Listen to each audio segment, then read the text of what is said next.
Hello प्यारे दोस्तों, स्वागत है आपका इंटरव्यू क्लासेस में। हम बात कर रहे हैं अपने 8 मई को होने वाले आपके जो सामाजिक विज्ञान का पेपर है उसके लिए जितने भी इम्पोर्टेंट टॉपिक्स हैं उन सब के बारे में।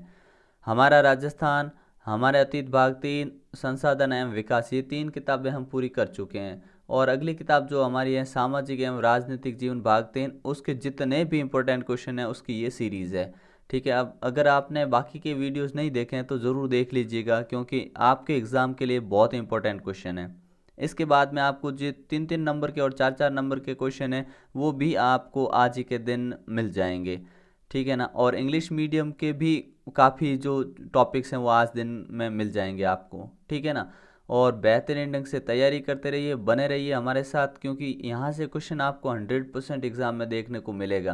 अगर आप ये इतनी वीडियोस देख लेते हैं तो आपको ज़्यादा कुछ पढ़ने की ज़रूरत नहीं पड़ेगी। और ठीक है ना। चलिए देखते हैं पहला क्वेश्चन। संविधान का खाली जगह का मुख्य उद्देश्य होता है देश की राजनीतिक व्यवस्था को तय करना। कौन सा? ये दूसरा उद्देश्य है, तो ऑप्शन अ करेक्ट है।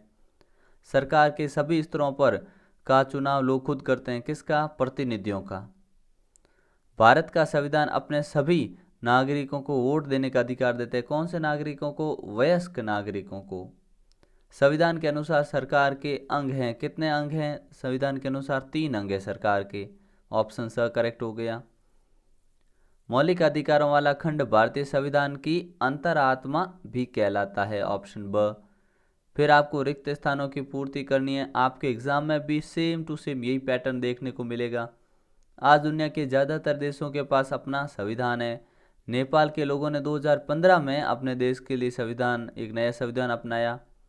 और समानता का अधिकार भारतीय संविधान में दिया गया एक मौलिक अधिकार है। क्या भरोगे यहाँ पे? समानता। फिर अगला देखिए, हमारे देश में राज्य स्तर पर भी सरकार है और केंद्र स्तर पर भी। राज्य स्तर पर सरकार अलग काम करती है, केंद्र स्तर पर अलग। फिर नेक्स्ट है, मौलिक अधिकारों के अलावा हमारे संविधान में एक खंड नीति निर्देशक तत्वों का भी है।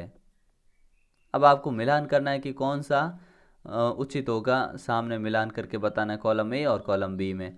बहुमत की निरंकुशता, तो ये होगा का खतरा हर समाज में बना रहता है। कहने का मतलब जहां बहुमत होगा वहां पे सरकार अपनी मनमानी कर सकती है। संविधान सभा का गठन 1945 में हुआ। भारत में वयस्क नागरिकों को वोट डालने का अधिकार है। विधायिका ने हमारे निर्वाचित प्रतिनिधि होते हैं। विधायकों में हमारे जो निर्वाचित प्रतिनिधि होते हैं। संविधान सभा के अध्यक्ष डॉक्टर राजेंद्र प्रसाद थे, हैं मतलब थे। ठीक है ना। अगला देखते हैं। सही और गलत का आपको चिन्ह लगाना है। कानून की नज़र में सभी लोग समान हैं, बिल्कुल सही बात है। संविधान राज्य और अन्य व्यक्तियों के समक्ष व्यक्ति अधिकार की रक्षा नहीं कर सकता, गलत बात है। करता है व्यक्ति रक्षा का अधिकार। ठीक है। धर्मनिरपेक्ष राज्य वह हैं जो अपने राज्य जो जिसमें राज्य अधिकृत रूप से किसी भी धर्म को राज्य के धर्म के रूप में बढ़ावा नहीं देता है, बिल्कुल सही है, बढ़ावा नहीं देता है, करेक्ट।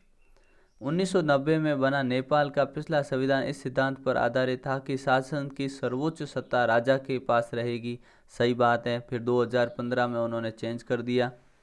लोकतंत्र में हम अपने नेता नहीं चुन सकते, गलत बात, हम ही चुनते हैं नेता को। संविधान किसे कहते हैं? बहुत इंपॉर्टेंट क्वेश्चन है। देश के सभी नागरिकों के लिए जो सभी लोग अपने देश को चलाने की पद्धति के रूप में अपनाते हैं उसे संविधान कहते हैं। कहने का मतलब किसी देश में जो आप कानून चलाने की पद्धति अपनाते हैं उसी को हम संविधान कहते हैं। ठीक है ना।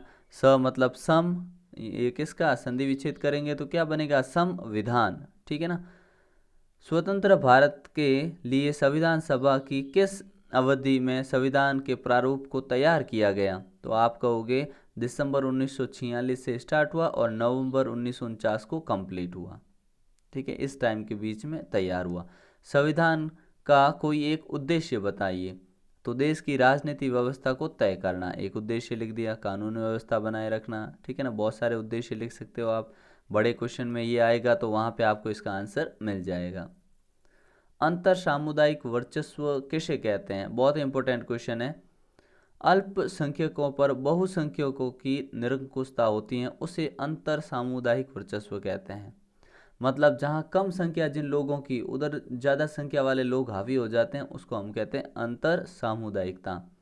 और अंतर सामुदायिकता का मतलब हो गया जब एक ही समुदाय के लोग अपने उसी समुदाय के भीतर कुछ लोगों को दबा कर रख सकते हैं, उसे हम अंतर सामुदायिक वर्चस्व कहते हैं। ठीक है ना। मिलते हैं नेक्स्ट पार्ट में, तब तक के लिए गुड बाय। तैयारी करते रहिए। जय हिंद, जय भारत।